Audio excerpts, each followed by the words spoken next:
পর্যন্ত আপনি বলবেন বেহেশতে যাও, তখন বেহেশতে যাবে। সুতরাং হিসাবের ব্যাপারে আপনি এত ভয় করেন কেন?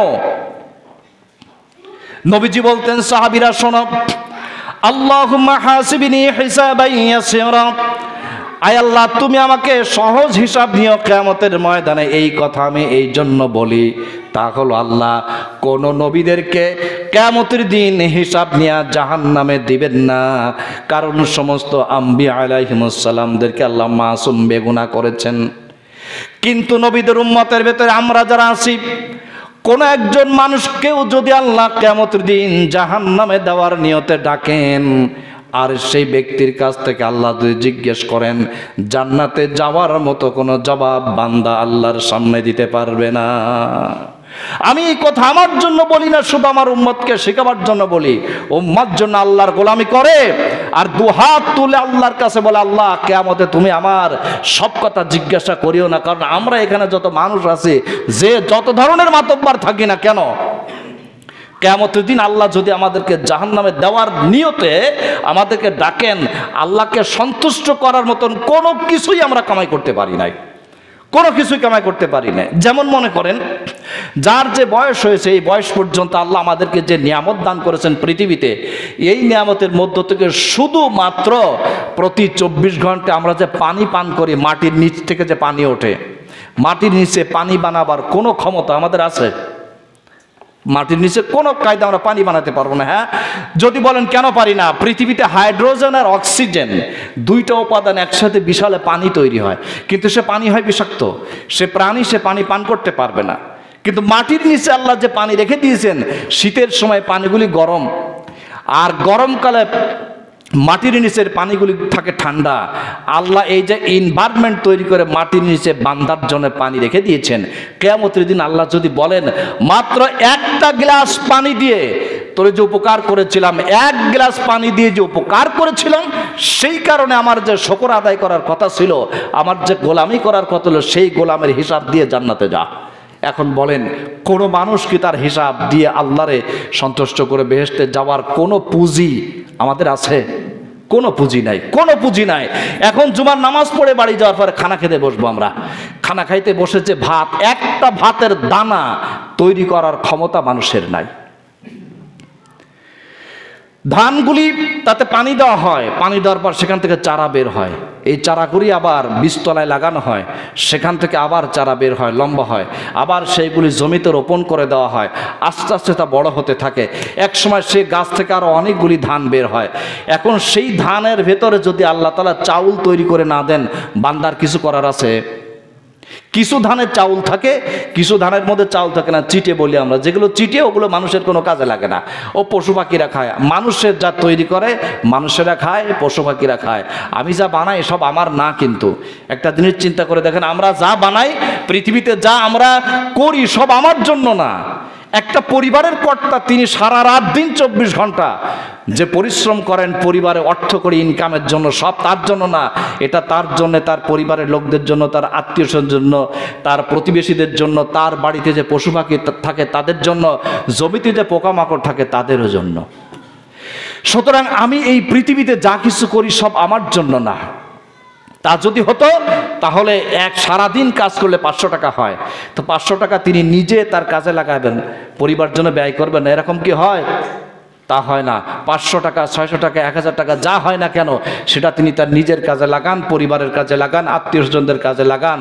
সুতরাং পুষ্প আপনার জন্য ফোটে না, ফুল নিজের জন্য ফোটে না, সে অন্য লোকদের জন্য ফুটে পড়ে। এই জন্য আমরা মানুষ, আমরা যদি মনে করি আমি আমার জন্য, এ কথা চূড়ান্ত ভুল।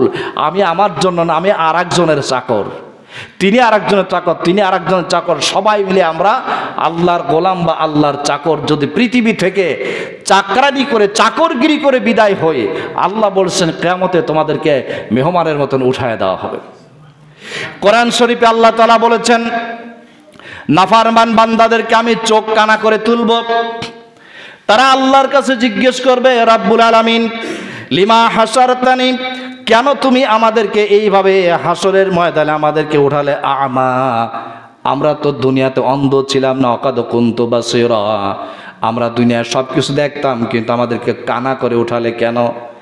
আল্লাহ বলবেন দুনিয়ার ভেতরে আমি জান্নাত কামাই করার জন্য যত রাস্তা আছে সব বলে দিয়েছিলাম, তুমি শুনতে কিন্তু মানতে না, তুমি দেখতে কিন্তু বিশ্বাস করতে না। যেমন তুমি শোনো নাই, মানো নাই, আজ আমি আল্লাহ তোমাকে ভুলে যাওয়ার জন্য প্রথম তোমার চক্ষু কানা করে দিলাম, তোমার চোখ কানা করে দিলাম, তুমি যেন আজ হাসরের ময়দানে কোনো কিছুই দেখতে না পাও। তবে সে জাহান্নামের ভয়াবহ আওয়াজ শুনতে পাবে, কান খোলা আছে, জাহান্নামের ভয়াবহ আওয়াজ সে শুনতে পাবে। সে আল্লাহরে বলবে, আল্লাহ জাহান্নামের ভয়াবহ আওয়াজ শুনতে পাই, আমাকে জাহান্নাম থেকে বাঁচাও।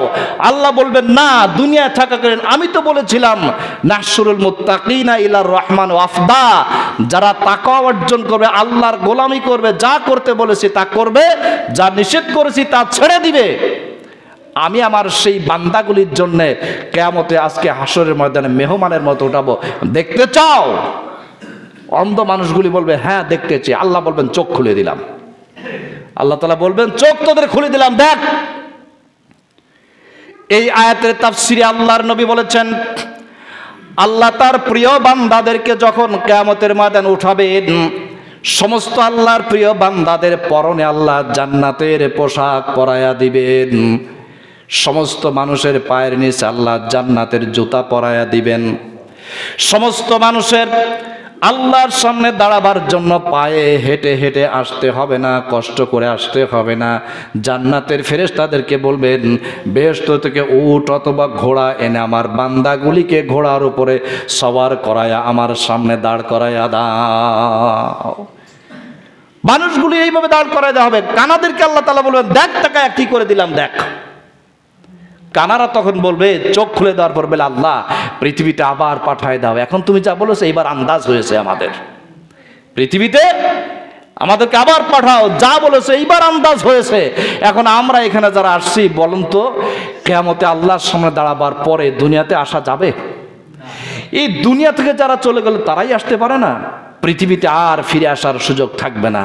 সেজন্য আল্লাহ সুবহানাহু ওয়া তাআলা তার রাসূলকে বলেছেন, হে রাসূল আপনি আপনার উম্মতদেরকে বলেন তারা জীবিত থাকা অবস্থায় যেন আমার কথাগুলি মেনে আমার প্রিয় বান্দা হয়ে দুনিয়া থেকে আসে।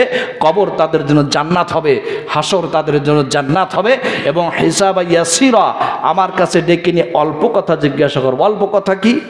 অল্প কথা হলো এই, কোন মানুষকে আল্লাহ তাআলা পর্দার আড়ালে ডেকে নেবেন, ডেকে নিয়ে জিজ্ঞেস করবেন, বান্দা তুমি কি দুনিয়ায় এই পাপ করছিলে?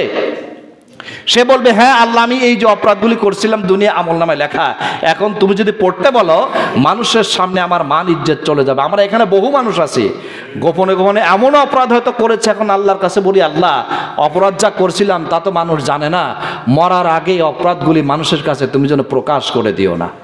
এরকম বহু মানুষ থাকে, নিজের অজান্তে বহু অপরাধ করে ফেলে। বান্দাকে তখন আল্লাহ তাআলা বলবেন, ঠিক আছে, যে অপরাধগুলি করছিলে আমি সব মাফ করে দিলাম, জান্নাতে চলে যা। এটাই হলো হিসাব ইয়াসিরা। এই হিসাব আমাদের হোক, আমরা চাই, সবাই চাই। তো সবাই যখন এই হিসাব চাই তখন কি করা লাগে? প্রত্যেক জুমায় কি করা লাগে? আসরে আসা লাগে, মাগরিবেও আসা লাগে, তারপর এশাও আসা লাগে, ফজরও আসা লাগে। এই যে